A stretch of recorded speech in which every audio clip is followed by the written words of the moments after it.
إليك أبرز المستجدات عن فاجعة فاس حتى صباح اليوم الأربعاء 10 ديسمبر 2025. الحصيلة المأساوية: ارتفاع حصيلة الضحايا إلى 22 وفاة حسب بعض المصادر، أو 19 وفاة حسب حصيلة أخرى مؤكدة سابقاً، من بينهم أطفال. تسجيل 16 مصاباً بإصابات متفاوتة الخطورة تم نقلهم إلى المركز الاستشفائي الجامعي بفاس. جهود الإنقاذ متواصلة. تواصل فرق الإنقاذ التابعة للوقاية المدنية والجهات الأمنية عملها في موقع الحادث لإزالة الأنقاض والبحث عن ناجين محتملين أو عالقين تحت الركام.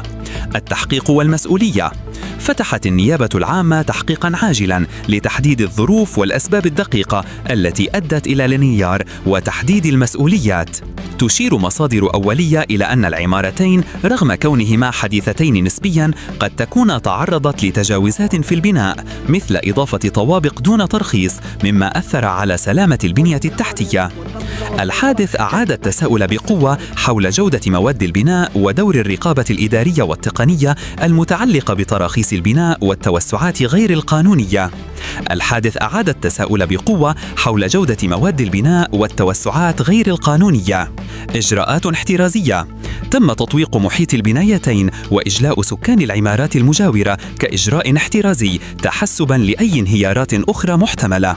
الرعاية الرسمية: تم التكفل بمصاريف دفن الضحايا وعلاج المصابين وتقديم الدعم المادي لعائلات الضحايا تنفيذاً لتعليمات ملكية سامية.